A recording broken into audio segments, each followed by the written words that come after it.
Hey everybody, Ryan from Skagazine here. Day 3 of This Is Not Croydon Fest. Holy hell, has this been a good time? And I'm sitting here with some really awesome people that have something in common. I just want to talk about real quick how much Punkerton fucking slayed this weekend. OMG! But we're here with some of the up and comers on the label, and you guys want to go ahead and introduce yourselves? I'm Benny from the Boy Detective. I'm Emily from the Boy Detective. I'm Jared from the Boy Detective. I'm Austin. I'm not from the Boy Detective. Who are you with then, Austin? I'm Austin from Joker's Republic. Could have said him from Catch 22, but hindsight. Yeah. So yeah, you guys, how long have you guys been label mates? I mean, you've been playing together, making friends, like you guys been able to develop a relationship. How long's that been now? So we just got done with 2 years on April 1st for Punkerton, and I think you guys came a year after. We're coming up on a year in July with Punkerton, but we've known you guys long before that. You guys played our first Detroit show back in, I want to say 2019. It was one of our first shows. It was wild. Yeah, it was Universe House Building. Yeah, and it was in Detroit, and it was just a squat. And of course, it's the first time that Jay Navarro got to see us too, and you could not hear shit. Jay saw that we were playing, which I'd met Jay before at Supernova the year prior. He comes to me, he goes, "Yeah, I didn't know you guys were playing. I saw it on Facebook. I was kind of wasted, so I just hopped on my Vespa and headed over here."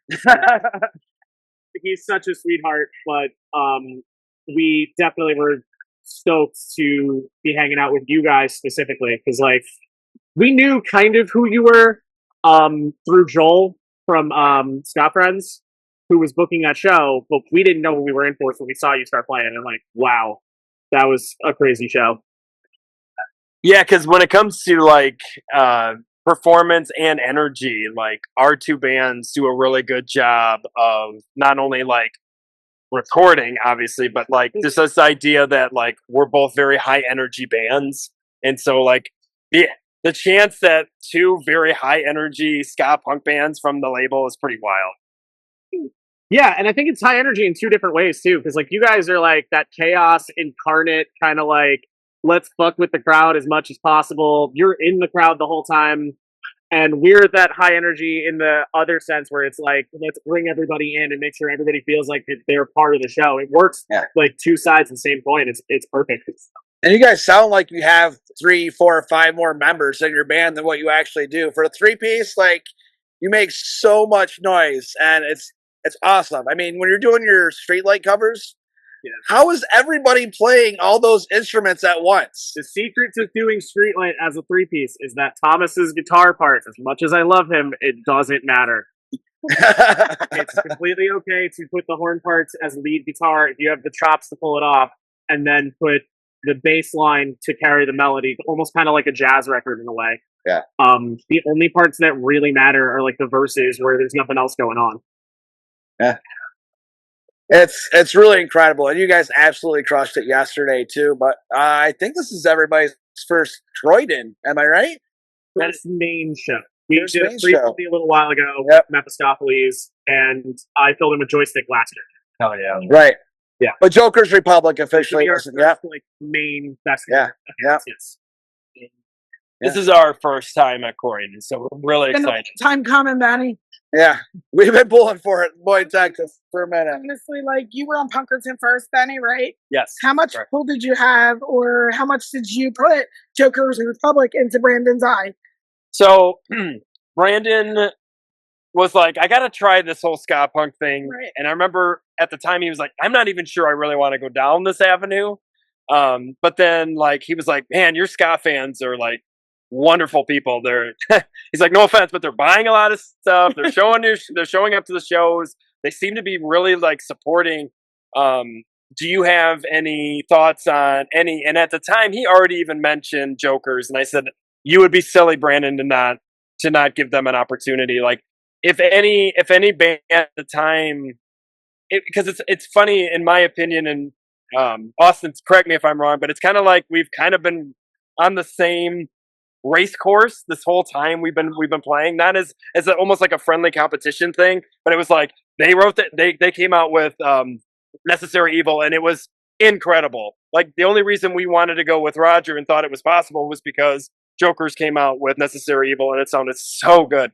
We used Necessary Evil as like our example track when we recorded. Yes, it's so you guys did such a great job. I'm actually honored.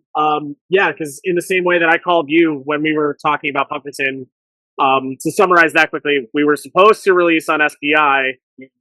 SPI is SPI, and Brandon was willing to take a gamble on us, largely in part because of Boy Detective and Benny stepping up for us. But in the same way that I called you, was like, hey, what is your experience with Punkerton? Roger called us, is like, what do you think about the Boy Detective? It's just like, and I get it. Like, one specifically for him, because like his house is his studio, so like he doesn't want just anybody in.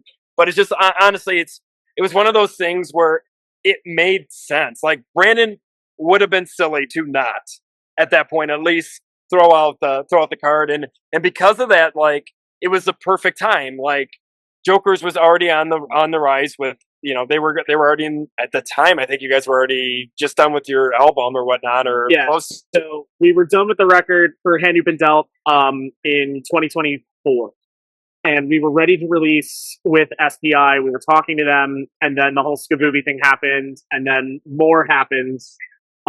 We actually did get in touch with Chris enough to say, hey, we're going to go somewhere else and leave on good terms. Yeah. And we have absolutely no beef with them. They did right by us, which is kind of a fringe case, but SBI did very right by us the entire time, even up until the bitter end. But we told them, yo, we got to try something else here. And Chris was like, yeah, no, go for it. And that's when we reached out to Brandon. Punkerton was always on my list, but he made some kind of like Instagram posts like, yeah, 2025 is looking great this year. Yep. We're excited for it. I'm like, okay, they're full. It's not even worth trying to shop to them. But I saw Brandon comment on one of our posts asking about a label. I was like, you know what? They were supposed to get this anyway. Let's give it a shot. And it all worked out beautifully, I think. It's wonderful. It's cool. It's cool to have a brother band per se. This is what I'm saying. Into Punkerton, where it is just intense talent, and not only that, but like I'm excited for the fans. Like specifically, like because I grew up liking any fat band. Didn't matter because I'm just in love with all the fat record bands. And so I was like, this is really cool. And I love like, you know, the whole like drive through and all the old like labels that were like, they were friends, like they would go out with each other, they would do things. And just I couldn't at the time, and still to this time, there isn't many bands out there that are doing what we're both doing.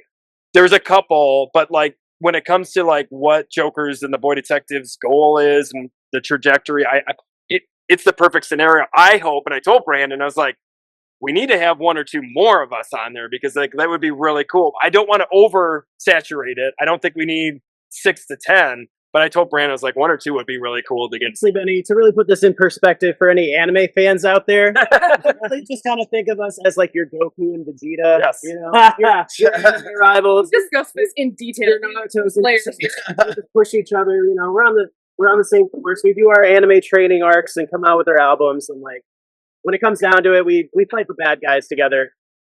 Yeah, while you guys were out there getting costumes and crowd surfing, we studied the blade. Yeah. So who would be the Frieza then? If there's like a lore to it, and like you guys have had in-depth conversations, I want to know. In general.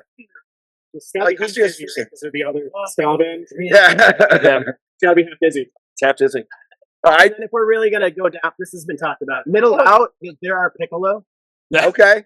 They would raise our kid. Yeah. They would definitely raise it. They make knives fronts. It's super cool. Yeah. I'm making these references. I never watched them. Right? Yeah. I don't know that much either, so I just play along with it. Yeah. We could keep. It's Piccolo or bust for me, so it's fine. We can keep going down. It's really cool having another band that was just doing the same thing and like working together and showing what you can do without horns, showing what you can do with horns, you know, and just letting the crowd decide. Yeah. The crowd is like it's Ska American Idol or something like that, Right. and everyone's voting on the horns or no horns. Because we love their like how all your posts go and they're like, oh yeah, doing this ska punk covers without horns, and we keep joking we want to do a ska punk cover with nothing but horns. We're no guitars. We're on the other Just side horns. going, how do we do like Were we recruiting? like electric kazoo, Oh yeah, no, it's didgeridoo? incredible. It's awesome. Like, how do we do the weirdest possible implementation that doesn't have horns? Because like, just again, to set the record straight, we have no beef with horn players. We like bands with horns. We have a lot of friends. As he's sitting in between two horn players, so he's got to be very careful. of how Make this point clear.